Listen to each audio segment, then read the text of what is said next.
వాళ్ళు కనుక జాగ్రత్త తీసుకోపోతే చాలా ప్రమాదం. ఒక్క బీజేపీ అభ్యర్థిని కూడా ఆంధ్రప్రదేశ్ నుంచి గెలవకుండా చూడండి, కుదిరితే తెలంగాణ నుంచి కూడా.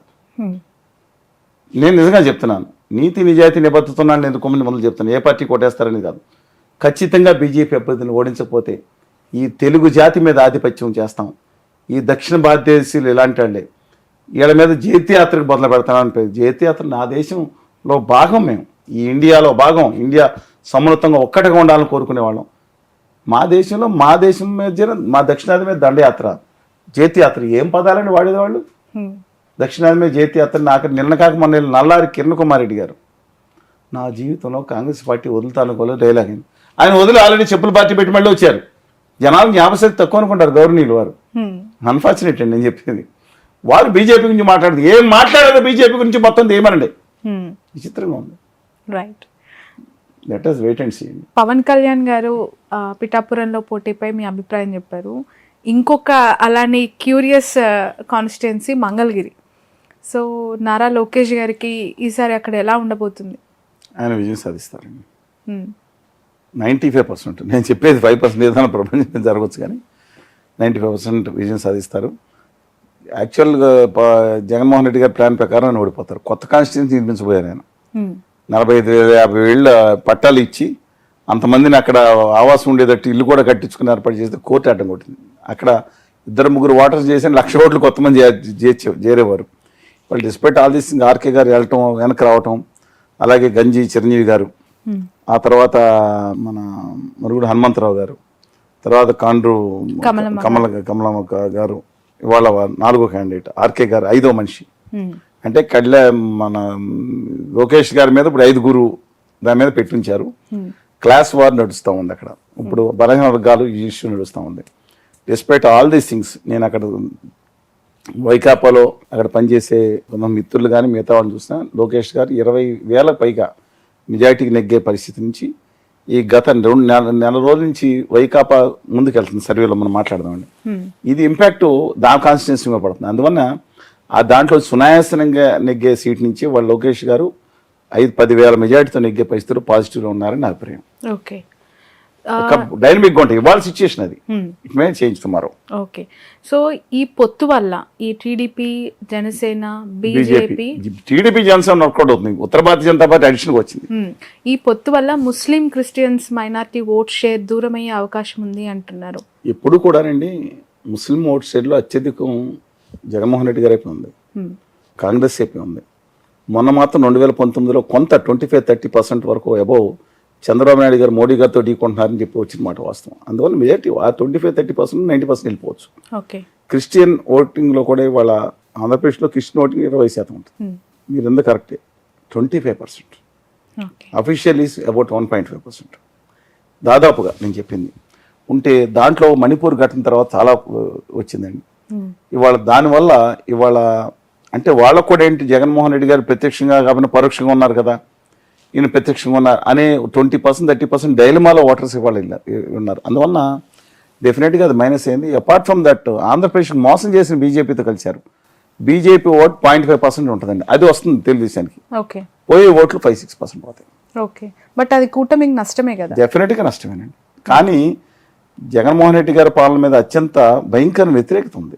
జనం అండర్స్టాండ్ చేసుకోవడానికి డెఫినెట్గా వాళ్ళు బయటికి వెళ్ళి మీరు ఇంటర్వ్యూ చేయండి, చేస్తే భయంకర వ్యతిరేకత ఉంది. అంత వ్యతిరేకత పరిపాలించిన ఇవాళ 42.8% ఓటింగ్ ఈ రోజు కూడా ఉండడానికి కారణం సంక్షేమ పథకాలతో పాటు ఆయన నమ్మకం ఒకటి ఆయన మీద, ఇది కొనసాగిస్తారు నమ్మకంతో పాటు ఇవాళ ఈ మిగతా మైనారిటీ ఓట్స్ కానీ మిగతా ఓట్లు కానీ ఆయన మీద సాలిడ్గా ఆయన వెనక్కి వాళ్ళకి రావటం. ఓకే, సో ఇంత వ్యతిరేకత ఉన్నా అతనికి 42% పైగా ఓట్ షేర్ నమోదవుతుంది.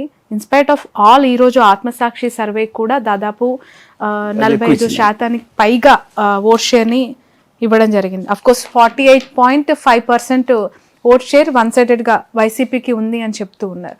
సో కొత్త ఎమ్మెల్యేల మార్పు అంశం ఎంతవరకు ఎఫెక్ట్ ఉండొచ్చు అనుకుంటా? 10 స్థానాల్లో 7 స్థానాల్లో అది జగన్మోహన్ రెడ్డి గారు లాభం చేస్తుంది. అంటే ఇప్పుడు మన ఉదాహరణకి 2 కాన్స్టిట్యూషన్ గుంటూరు జిల్లాలు తీసుకుంటే మనోహర్ నాయుడు గారిని, కావటి మనోహర్ నాయుడు గారిని తీసుకుని గుంటూరు నుంచి అక్కడ పంపించారు చిలకూరుపేటకి. చిలకూరుపేట నుంచి స్టార్ క్యాంపెయినర్ కింద మారిన విడుదల రజనీ గారు, వారినేమో గుంటూరు గుంటూరు 2కి. వాళ్ళ గుంటూరు కాన్స్టిట్యున్సీ రాష్ట్ర వ్యాప్తంగా, ఎందుకంటే అక్కడ రాష్ట్ర రాజధాని పక్కనే ఉంది కాబట్టి అది ఆసక్తికరమైన కాన్స్టిట్యున్సీ కాబట్టి చెప్తాను. నెంబర్ ఆఫ్ కాన్స్టిట్యున్సీ మనం చెప్పుకోవచ్చు. పొద్దుటూరులో ఏం జరుగుతుందను, అనంతపురంలో వాళ్ళ డైలమాలో ప్రభాకర్ గారికి వస్తుందా, లేకపోతే అశోక్ గారి బెదరు సన్న వారికి సీటు వస్తుందా, అక్కడ సిచ్యువేషన్ తర్వాత మాట్లాడుకుందాం. గుంటూరు 1లో ఎప్పుడు కూడా అక్కడున్న ముస్తఫా గారి మీద వ్యతిరేకత ఉంది. వాళ్ళ అమ్మాయి గారి సీటు ఇవ్వడం జరిగింది. నజీర్ గారు ఇప్పుడు పోటీ చేశారు. వాజిద్ గారు ఆయన కాంగ్రెస్ పార్టీ నుంచి పోటీ చేసిన వేరే సంగతి. ఆ నజీర్ గారి విషయంలో ఆ నెగ్గే సీటు వాళ్ళు టఫ్ అయింది. ఏది వైఎస్ఆర్ కాంగ్రెస్ పార్టీ సునాయాసంగా నెగ్గాల్సిన సీటు ఇప్పుడు ఎడ్జి వాళ్ళకే ఉంటుంది వైకాపాకి. కానీ ఇక్కడ తెలుగుదేశం పార్టీలో నాని గారు ఇంకోళ్ళకి ఇచ్చిన సీటు ఇస్తే కనుక సునాయాసంగా నెగ్గాల్సిన గుంటూరు 2 సీటు, గుంటూరు వల్ల మైనార్టీస్ ఎక్కువ మంది అంటారు. గుంటూరు 2 సీటు వరకు ఒకటి పరిగణలో తీసుకుంటే ఇది కొంచెం చుట్టుపక్కల కానీ మిగతా ఆసక్తికర కాన్స్టిట్యున్సీ కాబట్టి ఇవాళ విడుదల రజనీ గారు బీసీ అంటే వాడి పుట్టి పెరిగిందంతా కూడా తెలంగాణ రాగుల సత్తయ్య ముదిరాజు గారిని నల్గొండ జిల్లాలో ఒక ప్రాంతం అండి. వారు మ్యారేజ్ చేసుకుంది చిలుకూరుపేటలో ఉన్న ఒక ఆయన్ని. ఆయన సామాజిక వర్గం కాపులు. వీరు సామాజిక వర్గం ముదిరాజు లేకపోతే రజిక అన్నీ కలిపి ఉన్నాం. అక్కడ కూడా తెలుగుదేశం పార్టీ అదే కాంబినేషన్ ఉపయోగించి మాధవ్ గారు సీట్ ఇచ్చారు. ఇవాళ రజనీ గారు చూసుకెళ్ళిపోతున్నారు. అంటే 20,000 మెజార్టీ రావాల్సిన సీట్ ఏదైతే ఉందో గుంటూరు 2ని ఇవాళ అది టఫ్ సీట్గా మారింది. దో ఎడ్జ్ టువర్డ్స్ టీడీపీ. మిగతా చోట్ల చూసుకుంటే ఆయన చేసిన మార్పు అనేది చాలా చోట్ల పాజిటివ్, 3 చోట్ల మైనస్ వచ్చినాయి, 7 చోట్ల పాజిటివ్గా ఉంది. ఓకే, సో అది ఫెచింగ్ ఫర్ వైసీపీ అగైన్. డెఫినెట్గానండి. Okay, right.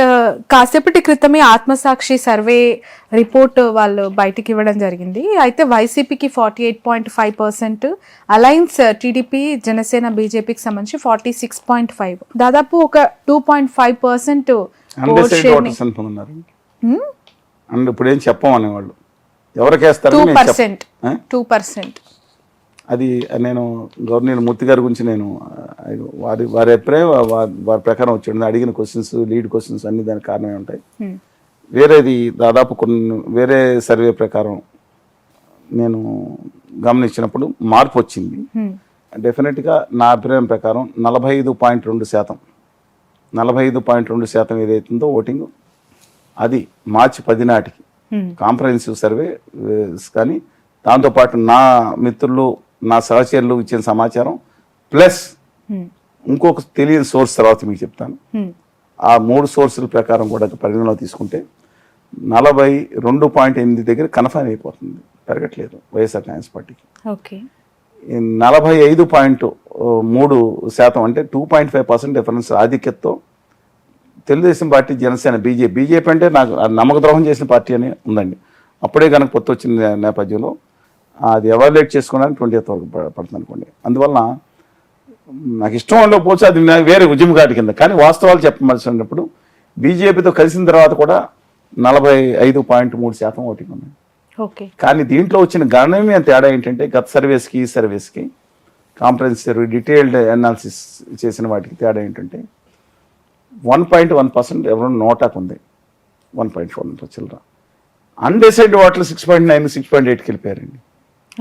4% ఉండే అన్డిసైడ్ ఓట్స్ బహుశా ముస్లిమ్స్ కానీ మిగతా మైనారిటీస్ కానీ వాళ్ళు డెసిషన్ నుంచి మార్చుకుని వేవరింగ్ మైండ్లో ఉండి పక్కన ఉంటారు. ఏమని అలా ఎవరు ముఖ్యంగా కన్ఫ్యూజ్ అయిపోంటారు. ఈయన తెరనుకున్నారు, ఆయన తెర ముందు అంటున్నారు. ఈ బీజేపీతో మనకి ఎలాగా, లేకపోతే ఏం చేస్తున్నాం, అసలు ఆంధ్రప్రదేశ్కు హోదా విభజన హామీలు అందరూ ముంచేస్తున్నట్టున్నారు, మనం ఎవరికి వేయాలి? పన్ను షర్మి గారు అదర్ పార్టీస్కి 3.9% ఓటింగ్ ఉంది. శర్మి గారికి సిపిఐ సిపిఎంకి ఇతర ఇండిపెండెంట్స్కి 3.9% ఓటింగ్. అప్పుడు ఇప్పుడు ఎవరైతే న్యూట్రల్స్ ఉన్నారో they play a very vital role now. ఇది చాలా అంటే జనం కొన్నప్పుడు వారు 1 సైడ్ అయిపోయింది, తెలుగుదేశం 140 సీట్లు లేదండి పరిస్థితి. కానీ ఇవాళ కూడా టిల్ట్ జనసేన, తెలుగుదేశం, బీజేపీ కూటమి వైపే ఉంది. ఆ ప్రకారం సర్వే చేసుకుంటే బట్ మెజారిటీ ఆఫ్ ద సర్వేలు అన్ని కూడా జగన్మోహన్ రెడ్డి అధికారంలోకి వస్తాయి అని చెప్తున్నారు. ఏ సర్వే మెజారిటీ సర్వేస్ ఒకటి చెప్తానండి. నార్త్ ఇండియాలో చేసిన సర్వేస్ అందరూ కూడా వాళ్ళ శాంపుల్ సర్వే చాలా ఇంపార్టెంట్. ఈ శాంపుల్ సర్వేస్ ఎవరైతే ఉన్నారో దానికి లీడ్ క్వశ్చన్స్ ఇంపార్టెంట్. అక్కడ స్థానికులను చేయాలి. ఇప్పుడు ఆంధ్ర యూనివర్సిటీ విద్యార్థులు కూడా చేస్తూ ఉంటారు. ఓయూ విద్యార్థుల కంటే అటాచ్మెంట్స్ తక్కువ ఉంటాయి. ఇతర ప్రాంతాల తెలుగు వచ్చి ఉండాలి కదండి. అందుకని ఓయూ తర్వాత కేయూ కాకతీయ యూనివర్సిటీ విద్యార్థులను అక్కడ పంపించాల్సి ఉంటుంది కొన్ని చోట్లకి. అంటే కొన్ని కాషన్స్ తీసుకోవాల్సి ఉంటుంది.